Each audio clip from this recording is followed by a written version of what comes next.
Hello दोस्तों, स्वागत है आपका हमारे इस यूट्यूब चैनल कॉमर्स का टीचर।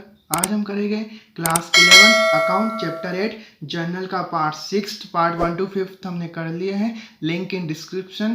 पार्ट 6 में हम करेंगे trade discount and case discount की जर्नल एंट्री। हमने इससे पहले वाले पार्ट में भी करा टॉपिक, पर उसमें सिर्फ ट्रेड डिस्काउंट की एंट्री थी। आज केस डिस्काउंट की भी एंट्री होगी, ठीक है। अब उससे एंट्री करने से पहले एक चीज़ समझ लेते हैं हम। ट्रेड डिस्काउंट कटने के बाद ही जो अमाउंट होता है उस पर ही हमारा केस डिस्काउंट लगता है, एक तो ये। और जहाँ पे केस होता है वहाँ पे डिस्काउंट होता है, यानी कि केस डेबिट होगा डिस्काउंट भी डेबिट होगा, और केस क्रेडिट होगा तो डिस्काउंट भी क्रेडिट होगा। पर बात ये होता है, डिस्काउंट में अंतर ये होता है कि ऊपर जो भी आता है डेबिट में जो भी आता है डिस्काउंट वो अलाव वाला आता है, और नीचे जो क्रेडिट में आता है वो डिस्काउंट रिसीव्ड होता है, ठीक है। ये बस अंतर है। और ऐसा नहीं कि केस के साथ ही लगेगा, जैसे कभी कभी बैंक से भी अमाउंट पे करेंगे तो बैंक के साथ भी डिस्काउंट होता है, पैसा जहाँ पे आएगा वहाँ पे डिस्काउंट होगा, ठीक है। ये बात समझ लेना बस। तो आइए करते हैं क्वेश्चन स्टार्ट। क्वेश्चन है, generalized the following transaction of Jethalal. हम जेठालाल का ट्रांजेक्शन कर रहे हैं, ठीक है। 6 एंट्री करेंगे आज। फर्स्ट एंट्री देखते हैं, purchase goods from Mehta brothers, ठीक है। हमने गुड्स परचेज करे मेहता ब्रदर्स, अकेले ही थे पर ब्रदर्स लगते थे नाम, ठीक है। मेहता साहब जी के ब्रदर भी होगा कोई। Of rupees 40,000 at 10% trade discount and 2% cash discount, paid amount at the time of purchase. और हाँ, जो भी केस डिस्काउंट लगेगा, जितना अमाउंट हमने पे किया है, ठीक है, eight the time of purchase उस पर ही केस डिस्काउंट लगेगा, ठीक है। यानी कि बैंक से चेक से भी eight the time of purchase किया है या फिर कोई एग्री टाइम पे किया है तो उस पर ही केस डिस्काउंट लगेगा। ऐसा नहीं कि आपने सामान खरीद लिया पर पैसा नहीं दिया उस पर भी केस डिस्काउंट लगेगा, नहीं लगेगा, ठीक है। उस पर जितना पैसा दिया उस पे लगेगा, यानी कि आपने 20 का ही माल खरीदा, आधा पैसा दिया था, आधे पे ही हमारा कैश डिस्काउंट लगेगा, आधे पे नहीं लगेगा। तो करते हैं एंट्री नंबर फर्स्ट। हमने गुड्स परचेज करा मेहता ब्रदर्स से 40,000 के, ठीक है। तो परचेज करने की एंट्री क्या बनती है, फर्स्ट यहाँ पे सीरियल नंबर भी लिख देंगे स्लेश करके, क्योंकि इसमें डेट नहीं है, ठीक है। फर्स्ट एंट्री क्या बनेगी हमारी, फर्स्ट एंट्री बनेगी परचेज करा है हमने गुड्स, तो परचेज क्या होता है, एक्सपेंसेस। सारे एक्सपेंसेस क्या होगा हमारे, डेबिट। तो परचेस अकाउंट डेबिट टू क्या लिखाएगा, केस लिखाएगा, क्योंकि इसमें बोल रखा है paid amount at the time of purchase, ठीक है। और कुछ बोल नहीं रखा था ना, हमने क्या करा है, अमाउंट पे किया है eight the time of purchase. तो आप केस भी लिख सकते हो, बैंक भी लिख सकते हो, पर आप केस लिखोगे तो वो सही लगेगा, क्योंकि बैंक चेक का वर्ड तो है नहीं, तो इसलिए आप केस लिखना, ठीक है। या फिर बुक में तो ऐसे ही बता रखा है कि दोनों लिख सकते हो, केस भी लिख सकते हो बैंक भी, पर आप केस लिखना, ठीक है। टू केस अकाउंट, वो सही लगेगा, केस अकाउंट, ठीक है। और टू डिस्काउंट रिसीव्ड, क्योंकि हमको इसमें पैसे की बात हो गई तो डिस्काउंट भी मिला ही है, ठीक है। और डिस्काउंट रिसीव, जहाँ पे केस होता है वहीं पे डिस्काउंट होता है, ठीक है। अब रूल के हिसाब से क्या है, हमारा परचेस नॉमिनल अकाउंट क्या आता है, ठीक है। पर्सनल, रियल और नॉमिनल, तीन अकाउंट में नॉमिनल में आते हैं, तो सारे एक्सपेंस है, लॉसेस आर डेबिट। तो परचेस हमारे एक्सपेंसेस है, डेबिट करा। केस को रियल अकाउंट में आता है, क्रेडिट वॉज गोस आउट, तो इसलिए क्रेडिट करा। डिस्काउंट रिसीव भी हमारा नॉमिनल में आता है, यानी कि हमको इसमें क्या हुआ, डिस्काउंट रिसीव्ड हमको हुआ, इसमें हमको क्या रिसीव्ड हुआ तो हमारा क्या हुआ, गेन हुआ। तो सारे इनकम और गेन क्रेडिट होते हैं। इस तरह से हमने इसको यहाँ पे करा है, ठीक है। अब परचेस इसमें अमाउंट कैसे लिखाएगा, अमाउंट इसमें लिखाएगा, इसकी कैलकुलेशन करना पड़ेगी अमाउंट की कैसे। 40,000 के गुड्स थे, उस पर 10% ट्रेड डिस्काउंट मिला, बोल रखा है 10% ट्रेड डिस्काउंट। इसके कटने के बाद ही क्रेस डिस्काउंट लगता है, तो 10% कितना होता है, 40,000 का 4,000, ठीक है। यानी कि कितने की, 40 में से 4 जाएगा, 36,000 रुपये की हमारी कीमत बची, ठीक है। जो ट्रेड डिस्काउंट कटने के बाद अमाउंट आएगा वो क्या लिखेंगे हम, वो लिखेंगे हम डायरेक्ट परचेस में। तो परचेस में लिख देंगे 36,000 रुपये, ठीक है। अभी तक हम जो भी क्वेश्चन कर रहे हो विदाउट जीएसटी कर रहे हैं, विथ जीएसटी के अभी बाद में करेंगे, ठीक है। 36,000 रुपये लिख दिए। अब केस में कितना लिखेगा, केस में डिस्काउंट, केस डिस्काउंट कटने के बाद लिखेगा कितना, 36,000 का 2% बोल रखा केस डिस्काउंट इसमें, ठीक है। तो 36,000 का पहले 2% निकालना पड़ेगा, तो 36,000 का 2% होता है 720 रुपये। तो 720 रुपये डिस्काउंट रिसीव्ड में लिखाएगा। और इधर कौन से लिखाएगा, इधर इन दोनों का डिफरेंस, यानी 36 में 720 माइनस करेंगे, जो भी आएगा वो इधर लिखाएगा। 36,000 में से 720 माइनस करेगा तो आएगा 35,280 रुपये। तो वो लिखा जाएगा हमारा यहाँ पर केस के सामने 35,280 रुपये। इतने पे करे हमने और इतने का डिस्काउंट रिसीव हुआ हमको, ठीक है। कहने का मतलब ये है। अब इसका नरेशन क्या हो जाएगा, नरेशन हो जाएगा इसका being goods purchase at 10% TD and 2% CD। ठीक है, ये नरेशन हो जाएगा इसका। ये हो गई फर्स्ट एंट्री हमारी कंप्लीट। अब देखते हैं सेकेंड एंट्री। सेकेंड एंट्री क्या बोल रही है, हमने इसे परचेस गुड्स फ्रॉम मोहन भाई। मोहन भाई से गुड्स परचेस करे। मोहन भाई बहुत तारक मेहता में बहुत पहले आते थे, जिनका टेरेस पे बंगला था, चोर इनके यहाँ से एक बार पैसे चुरा के ले गए थे, वही मोहन भाई है, डॉन मोहन भाई। ठीक है, 40,000 के गुड्स परचेस करे जेठालाल ने इनसे 10% के ट्रेड डिस्काउंट पे। ठीक है, एंड 3% कैश डिस्काउंट पे, 3% कैश डिस्काउंट पे, half of the amount paid eight the time of purchase. ठीक है, हमने आधा अमाउंट ही पे किया है जब परचेस के टाइम पे। ठीक है, eight the time of purchase. ठीक है, तो इसकी एंट्री क्या बनेगी, इसमें जो भी कैश डिस्काउंट लगेगा आधे अमाउंट पे लगेगा, पूरे अमाउंट पे नहीं लगेगा, क्योंकि हमने जितना पे किया उस पे लगेगा कैश डिस्काउंट। ठीक है, तो इसकी एंट्री बनेगी, सेकेंड एंट्री परचेस किए तो सबसे पहले परचेस अकाउंट को डेबिट करेंगे, क्योंकि expenses are debit, purchase account debit. ठीक है, और नीचे क्या लिखेगा, 2 आधा अमाउंट हमने पे कर दिया है eight the time of purchase पे। ठीक है, तो 2 लिखा जाएगा, 2 कैश। ठीक है, पर अब इसको पहले बाद में लिखेगा, और आधा अमाउंट नहीं पे किया है तो क्या करेंगे, कौन सा अकाउंट हो जाएगा, पर्सनल अकाउंट में क्या होता है, डेबिट द रिसीवर और क्रेडिट द गिवर। ये कौन है, गिवर है, रिसीवर नहीं है, लेने वाला नहीं है, देने वाला है। ठीक है, गुड्स देने वाला है, तो इसको क्या करेंगे, क्रेडिट। तो 2 मोहन भाई, 2 मोहन भाई अकाउंट, और 2 कैश, पैसा हमने आधा दे दिया है, और 2 डिस्काउंट रिसीव्ड। ठीक है, 2 डिस्काउंट रिसीव्ड अकाउंट, जितना है आधा अमाउंट दिया उस पर तो हमको डिस्काउंट मिलेगा ना। ठीक है, इसलिए तो परचेस में कितना अमाउंट लिखागा, सबसे पहले कैलकुलेशन करना पड़ेगी इसकी हमको। कैसे करेंगे, 40 के गुड्स थे, 10% ट्रेड डिस्काउंट मिला, तो 40,000 का 10% होता है 4,000। ठीक है, यानी कि 40,000 के गुड्स थे तो 36,000 के हमको मिले। ठीक है, 10% ट्रेड डिस्काउंट कटने के बाद तो 36,000 हम कहाँ लिख देंगे, 36,000 लिख देंगे हम डायरेक्ट परचेस के सामने। ट्रेड डिस्काउंट कटने के बाद वाला अमाउंट कहाँ लिखाएगा, हम परचेस के सामने लिख देंगे। ठीक है, ये काम हो गया। अब क्या करेंगे, आधा अमाउंट हमने पे कर दिया, आधा अमाउंट नहीं पे किया है। 36,000 का आधा कितना होता है, 36,000 का आधा होता है 18,000। करके देख लेते हैं, 36 का आधा होता है 18,000। 18,000 पे करें, 18,000 नहीं पे करें, तो 18,000 नहीं पे करें, मोहन भाई के सामने लिख देंगे, वो क्रेडिट हमारे। ठीक है, तो जितने नहीं पे किए मोहन भाई के सामने, और जितने पे कर दिए कितने करें, 18,000। तो उसमें हमको 3% ट्रेड कैश डिस्काउंट मिला है, तो 18,000 का 3% काटने के बाद अमाउंट लिखेगा। ठीक है, तो 18,000 का पहले 3% निकालते हैं, हो रहा है 540 रुपये। तो 540 रुपये हमको डिस्काउंट रिसीव हुआ है। ठीक है, अब यहाँ पे कौन सा अमाउंट लिखेगा, यहाँ की 36,000 में से दोनों माइनस करेंगे, जो आएगा वो यहाँ पे लिख देंगे। क्या लिखेंगे, 36,000 में से माइनस 18,000 और माइनस 540, 17,460 रुपये। ठीक है, या फिर ऐसे भी कर सकते हो, या फिर 18,000 में से डायरेक्ट 540 माइनस करके भी कर सकते हो। ठीक है, 17,460 रुपये। ठीक है, ये हो गया एंट्री नंबर सेकेंड कंप्लीट। इसका नरेशन लिख देते हैं, being goods purchase at 10% TD and 3% CD, half amount pay at the time of purchase.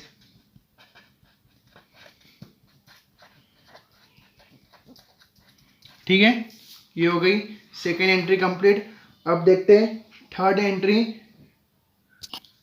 Third entry कौन सी है, इसमें हमने सोल्ड गुड्स करे बबीता जी को। ठीक है, हमने मतलब अच्छी एंट्री है फिर तो। ये sold goods to Babita ji, ये गुड्स है। ठीक है, गुड नहीं, ये goods sold goods to Babita ji for ₹20,000, allow him 10% trade discount and 3% cash discount. हमने बबीता जी को गुड्स सेल करे 20,000 के, उसमें हमको 10% अलाउ करे जेठालाल जी ने, 10% ट्रेड डिस्काउंट और 3% कैश डिस्काउंट, जब आप पैसा इसी टाइम पे दोगे। ठीक है, और आगे बोल भी रखा है, half of the amount received by cheque and half of the amount received by cash within agreed time. आधा अमाउंट हमको चेक से मिला, आधा अमाउंट कैश से मिला, जो भी एग्री टाइम के अंदर। ठीक है, एग्री टाइम मतलब जो भी जेठालाल ने बोला होगा आज चाहिए कल चाहिए, जो भी टाइम पे मिल गया है। ठीक है, हमको मिल गया है, पर तो इसको क्या इसमें मिल गया है तो हमको क्या लिखेगा, half of the amount received. तो रिसीव्ड हुआ हमको चेक से, आधा अमाउंट बैंक से हुआ एग्री टाइम पे, तो 3% इसमें कैश डिस्काउंट लगेगा। ठीक है, ये बात तो सेम, ये बात तो सही है। अब इसकी एंट्री क्या आएगी, इसकी एंट्री बनेगी हमारी third entry, entry number entry बनेगी इसकी, आधा अमाउंट हमको बैंक से मिला, आधा कैश से मिला है, ठीक है। तो इसकी एंट्री बनेगी बैंक अकाउंट डेबिट, क्योंकि बैंक में ही पैसा है तो debit was comes in real account में, तो bank account debit. Cash account भी डेबिट होगा क्योंकि डेबिट वॉज कम्स इन। और डिस्काउंट अलाउ, ठीक है, ऊपर जो भी आता है वो डिस्काउंट अलाउ होता है, ठीक है। डिस्काउंट अलाउड अकाउंट डेबिट, क्योंकि हमको लॉस हुआ, सारे एक्सपेंसेस लॉसेस आर डेबिट। और 2 में क्या लिखे देंगे, सेल, ठीक है, क्योंकि हमारी क्या है, इनकम है, सेल अकाउंट। इनकम और एक्सपेंसेस, इनकम और किसमें, उसमें आता है हमारा नॉमिनल में सारे एक्सपेंसेस लॉसेस और इनकम एंड गेन। तो सेल से हमको इनकम होती है तो ये क्या होगी, क्रेडिट, ठीक है। ये हो गया। अब अमाउंट कैसे लिखना है, एंट्री तो ये हो गई। अब अमाउंट कैसे लिखेगा, इसमें हमको अमाउंट लिखना है 20,000 के गुड्स सेल करे बबीता को, ठीक है। तो 20,000 में पहले 10% ट्रेड डिस्काउंट काटेंगे, तो 20,000 का 10% होता है 2,000, ठीक है। तो 2,000 काटेंगे तो कितना हो जाएगा, 18,000। वो 18,000 लिखा है हमारा सेल के सामने, ठीक है, उसमें परचेस के सामने लिख देते थे, इसमें सेल के सामने, ठीक है। 18,000 रुपये लिख जाएंगे हमारे सेल के सामने। अब अमाउंट कैसे लिखेगा, बैंक और कैश में हमारा इनका आधा आधा अमाउंट हमको मिला है, ठीक है। तो यानी डिस्काउंट रिसीट में दोनों में से आधा आधा काटना पड़ेगा, डिस्काउंट डाला भी हमने। तो कितना, 18,000 में से बैंक में मिले 9,000 रुपये, ठीक है। तो 9,000 का 3% 270 रुपये, तो 9,000 में से माइनस 270 करेंगे तो 8730, ठीक है। 8730 यहाँ लिखा जाएगा। और 9,000 इधर ही मिले तो यहाँ भी 270 काट के यही आएगा। और 270 को प्लस कर देंगे तो 270 प्लस 270 आएगा 540। तो 540 हमको डिस्काउंट अलाउ किया है हमने, ठीक है। एक तरीका ऐसे भी है और एक तरीका ऐसे भी कर सकते हो आप। देखो जैसे 18,000 का निकाल दो, कितना, 3%, वो 540 ही आएगा, ठीक है। और इन दोनों में से आधा आधा माइनस कर लो, क्योंकि 9,000 हाफ है, हाफ का 3% माइनस करके डायरेक्ट यहाँ पे लिख दो, ठीक है। ऐसे कर सकते हो आप। ये एंट्री कंप्लीट हो गई। अब इसका नरेशन लिख देते हैं, being goods sale allow 10% CD, sorry 10% TD and 3% CD। और आगे लिख सकता है half of the amount received by cheque, half of the amount received by cash, ठीक है, वो अपनी मर्जी है। फोर्थ एंट्री करते हैं। फोर्थ एंट्री में बोल रखा है, sold goods costing ₹40,000 to Anil against a current date cheque at a profit of 25% on cost less 20% less on cost less 20% trade discount and cash discount allowed 2%, ठीक है। और इस एंट्री को थोड़ा घुमा के बोल रखा है, तो क्या है एंट्री समझते पहले। हमने गुड्स सेल करे अनिल को, कितने के, 40,000 के, against a current date cheque, जो भी करंट डेट की चेक पे, ठीक है, यानी कि हमको चेक मिल गया, इस पर कैश डिस्काउंट अप्लाई होगा, ठीक है। एट अ प्रॉफिट ऑफ 25%, 40,000 के गुड्स हमने 25% के प्रॉफिट में बेचे, ठीक है। तो सबसे पहले हम इसकी वर्किंग नोट करते जाते हैं, ठीक है। 40 के गुड्स थे 25% प्रॉफिट में, तो 40,000 का 25% निकालते 10,000, तो यानी 40 के गुड्स हमने 10,000 प्लस करके यानी 50 में बेचे, ठीक है। अब आगे क्या बोल रखा है, उसके बाद हमने इसको लेस 20% ट्रेड डिस्काउंट दिया, यानी 50,000 का 20%, ठीक है, क्योंकि कीमत इस वक्त तो इतनी है ना। इसकी कॉस्टिंग, ठीक है, इसमें बोल रहा है कॉस्टिंग, जिस गुड्स की कॉस्टिंग 40,000 थी उसको 25% के प्रॉफिट में बेचा, तो यानी 40 में 10 प्लस हो गए 50,000, ठीक है। तो 40 के गुड्स हमने 10 के प्लस करके 50 में बेचा। अब आगे बोल रखा 20% ट्रेड डिस्काउंट, तो 50 का 20% निकालते हैं 10,000, तो 10,000 वापस माइनस करना है 20% ट्रेड डिस्काउंट, ठीक है। तो क्या आ जाएगा, 50 में 10 जाएगा, वापिस 40 आ जाएगा। अब इस 40,000 से एंट्री करनी है और कैश डिस्काउंट डायरेक्ट एंट्री में काट देंगे, ठीक है। 40,000 का 2% लगेगा, कैश डिस्काउंट अलाउ किया हमने। तो एंट्री क्या बनेगी, इसकी एंट्री बनेगी, और हमको पैसा किससे मिला है, चेक से मिला है, तो बैंक यहाँ लिखाएगा, ठीक है। तो पैसा मिला है, सेल करा है, तो bank account debit, debit was comes in, और डिस्काउंट अलाउ अकाउंट भी debit to sale account, sale किए गुड्स, ठीक है। कितने के गुड्स सेल करे हमने, 40,000 के, ठीक है। कीमत लिखा जाएगी ट्रेड डिस्काउंट कटने के बाद वाली सेल के सामने, और परचेज के सामने भी ट्रेड डिस्काउंट कटने के सामने वाली, ठीक है। 40,000 कीमत हो गई। अब बैंक में कितना अमाउंट मिलेगा हमको, 40,000 का कितना परसेंट, 2% कटने के बाद, तो 40,000 का 2% करते हैं 800 रुपये, ठीक है। 40,000 का 2% कितना होता है 800 रुपये, तो ये 800 रुपये डिस्काउंट अलाउ किया है हमने, ठीक है। और माइनस करेंगे तो कितना आएगा 40 माइनस 800 39,200 रुपये, तो 39,200 रुपये लिखा जाएगा हमारा बैंक के सामने। ये होगी इसकी एंट्री, ठीक है। अब नरेशन क्या हो जाएगा, being goods sale allow 20% TD and 2% CD it a profit 25%, ठीक है। ये हो गई हमारी फोर्थ एंड 4 एंट्री कंप्लीट। अब 2 एंट्री और है, लास्ट 2 एंट्री बस, तो क्वेश्चन कंप्लीट हो जाएगा हमारा। तो करते हैं 5th वाली एंट्री। अब इस सेकेंड पेज में करते हैं, इसमें स्पेस नहीं है। आगे 5th एंट्री है, ये सिंपल एंट्री, यानी कि ये ऐसी टफ नहीं है। इसमें जैसे छोटी छोटी एंट्री है, ये ज़्यादा लंबी एंट्री है, ठीक है। यानी कि इसमें परचेस करा फिर ट्रेड डिस्काउंट, इसमें सिंपल ही बस कैश डिस्काउंट की एंट्री है। इसमें क्या हमको अय्यर से received from Iyer cash ₹30,000 allowed him discount ₹500, ठीक है। हमको अय्यर से 30,000 रुपये मिले, उस पर हमने 30,000 रुपये मिले, ठीक है। हमको लेने कितने थे, उससे ज़्यादा लेने थे, पर हमने उसमें 30,500 लेने थे हमको, ठीक है। और हमने उसको 500 का डिस्काउंट अलाउ कर दिया, बोला 30,000 दे दो, ठीक है। रिसीव्ड हमको अय्यर से हुआ 30,000 और डिस्काउंट अलाउ किया 500, ठीक है। तो रिसीव हुआ हमको, तो इसकी एंट्री क्या बनेगी, पैसा रिसीव हुआ है, ठीक है, अय्यर से। तो 5th एंट्री हम अय्यर कैश, तो कैश अकाउंट डेबिट होगा, ठीक है। कैश आया तो डेबिट वॉज कम्स इन, और discount allowed account debit, discount भी तो है ना इसमें 500 रुपये, discount allowed account debit to इससे अय्यर से, ठीक है। कौन है देने वाला, कौन है, रिसीव्ड फ्रॉम अय्यर, ठीक है। ये गिवर है, ठीक है, हमको देने वाला ये है, तो टू अय्यर। अब अमाउंट कैसे लिखाएगा, अमाउंट लिखाएगा 30,000 तो अय्यर ने कैश दिए, 500 रुपये डिस्काउंट अलाउ किया है, और अय्यर के सामने लिखा जाएगा 30,500 रुपये, ठीक है। इसमें बोल रखा है रिसीव्ड फ्रॉम अय्यर कैश 30,000 और अलाउ किया है हमने डिस्काउंट 500 रुपीज़, ठीक है। ये हो गया।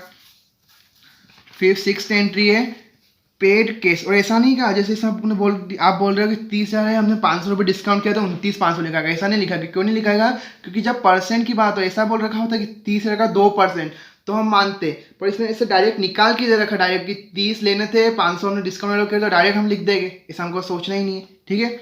6th एंट्री है पेड कैश ₹40,000, हमने कैश पे किया है 40,000 रुपये आसित कुमार मोदी को। कौन है पता है आपको, तारक मेहता को चलाने वाला यही इंसान है।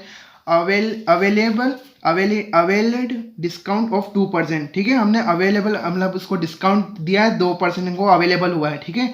हमने आसित कुमार मोदी को 40,000 पे केस करे हैं, तो उसमें हमको उसने 2% डिस्काउंट दिया है। सिर्फ डिस्काउंट लिखा हुआ है, इधर भी डिस्काउंट है, तो ये कौन सा डिस्काउंट हो जाएगा, कैश डिस्काउंट। ऐसा नहीं कि आगे इस जैसे ट्रेड डिस्काउंट के सामने ट्रेड डिस्काउंट लिखा होना चाहिए, केस डिस्काउंट करके सिर्फ डिस्काउंट होता है और केस डिस्काउंट ही होता है, ठीक है। ऐसा जरूरी नहीं है, सिर्फ डिस्काउंट होगा, कौन सा डिस्काउंट होगा, केस डिस्काउंट वाला, ये भी।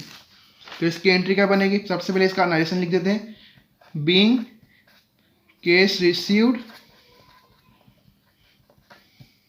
अय्यर, ठीक है। 6th एंट्री पे करा हमने, ठीक है। तो पे करे तो इसकी एंट्री क्या बनेगी, पे किसको करा है हमने, आसित कुमार मोदी को, तो डेबिट द रिसीवर, तो आसित कुमार, आसित अकाउंट लिख देता हूँ, ठीक है। आसित अकाउंट डेबिट टू क्या दिया है, cash, to cash to discount received, नीचे आता है डिस्काउंट रिसीव्ड होता है, ठीक है। टू डिस्काउंट रिसीव्ड अमाउंट कैसे लिखाएगा, अब इसमें आपको 40,000 का 2% काट के वो ऐसे लिखना पड़ेगा, उसमें 500 डायरेक्ट निकाल के दे रखा था। अब 40,000 का 2% कितना होता है, 40,000 का 2% होता है 800 रुपये, तो यहाँ पे कितना लिखा जाएगा 800 रुपये। इधर हमको देने कितने थे आशीष कुमार मोदी को 40,000, दिए कितने 39,200 रुपये, ठीक है। Being cash paid received 2% discount, ठीक है। ये हो गई एंट्री कंप्लीट। 6 एंट्री बस करनी थी, आज हमने 6 एंट्री करी है, ठीक है। 4 उस पेज पे, 2 इस पेज पे। ये सिंपल इसमें सिर्फ केस डिस्काउंट की बात थी, ठीक है, उसमें ट्रेड डिस्काउंट की बात थी। ये हो गया आज का क्वेश्चन कंप्लीट। आप इसका स्क्रीनशॉट ले लेना, मैं भी रख दूंगा लास्ट में, ठीक है।